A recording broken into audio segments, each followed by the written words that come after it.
menceritakan dan mereview novel dan webtoon yang berjudul Remarried Empress, permaisuri yang menikah lagi. Nah, di webtoon dan novel Remarried Empress ini ada 4 tokoh utama, yaitu Navier sebagai permaisuri, Sofusu, Rasta, dan Pangeran Henry. Awalnya hubungan raja dan permaisuri ini baik-baik aja sebelum si pihak ketiga, yaitu budak yang kabur, si Rasta ini datang. Nah, si Sofusu ini kan waktu lagi berburu itu ketemu sama Rasta yang lagi kayak kesusahan gitu. Akhirnya ditolongin lah sama si Sofusu. Karena Rasta ini tipe-tipe pelakor yang manis, cantik, baik, pokoknya beda dari pelakor yang lain.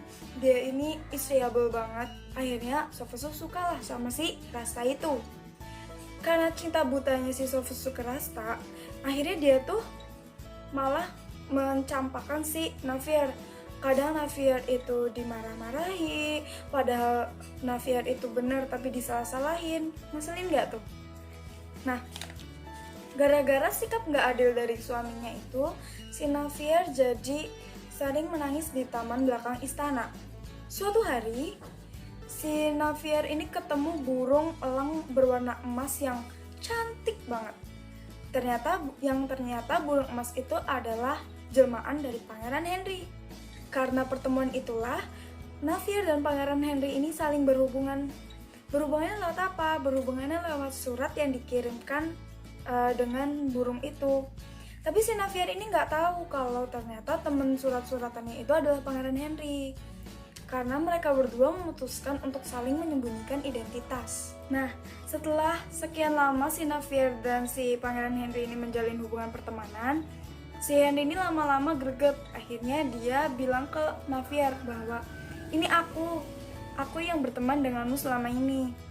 Tapi si Navier ini memilih untuk menyembunyikan fakta ini dari semua orang karena dia berpikir bahwa citra kerajaan Dongdae aja udah rusak gara-gara rajanya itu punya selir.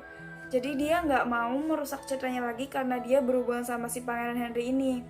Masa rajanya aja udah punya selir, permaisurinya ikut-ikutan kayak selingkuh, mau nyari selir juga. Nah, tapi kan si Navier ini terus-terusan dapat sikap yang gak enak, sikap kurang adil dari si Sofusu ini. Dan Pangeran Henry pun tahu. Akhirnya Pangeran Henry pun mengungkapkan perasaannya ke Navier. Tapi Navier masih belum nerima juga. Tapi pada suatu hari si Navier ini udah nggak tahan atas sikapnya si Sofusu. Akhirnya dia nerima lamarannya si Pangeran Henry itu. Menikahlah mereka berdua. Tapi si Sofusu ini dia tuh tipe orang yang egois. Dia udah dapetin Rasta, tapi dia juga nggak mau ngelepas si Navier. Pas si Navier mau pergi ke kerajaan, si Sofusu ini ngirim pasukan untuk mengajar mereka berdua, tapi gagal. Si Navier tetap sampai ke kerajaan mereka berdua hidup bahagia. Sedangkan si Sofusu ini lama-kelamaan kayak mikir, dia tuh nyesel atas sikap-sikapnya terdahulu ke Navier dan juga berpikir bahwa kenapa sih aku ngelepasin permaisuri yang cantik, baik hati, dan bijaksana. Akhirnya dia beli tuh sebuah foto yang besar, fotonya si Navier yang besar, dan dia meratapi keputusannya di depan fotonya itu. Dia entah nangis atau cuma nyesel. Bisa dilihat di gambar ini.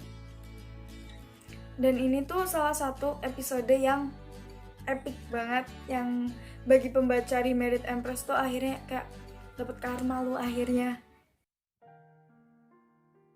Nah, sekarang kita bakal nge-review novel dan webtoon dari Remarried Empress. Yang pertama novelnya dulu.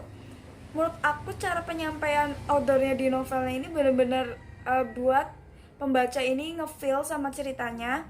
Karena dari si Navier disakiti yang membuat pembaca sangat jengkel sama si sifatnya si Sofusu, sampai ke Sofusu akhirnya dapat karmanya dan si Rasta akhirnya ingin diceraikan. Itu penyampaiannya bagus banget. Tapi menurut saya alurnya agak sedikit lambat karena dari awal si Navier yang disakiti sampai ke Navier nikah aja tuh sekitar chapter 70-80-an. Tapi itu nggak dijadikan kekurangan karena ceritanya tuh nggak ngebosenin. Yang kedua adalah webtoonnya. Webtoonnya ini bisa dilihat dari gambar di samping. Dia ini penggambarannya detail banget, dan dari mulai rambutnya sampai pemilihan warnanya. Jadi kita nggak cuma dimanjakan oleh ceritanya aja, kita juga dimanjakan dengan gambar-gambarnya.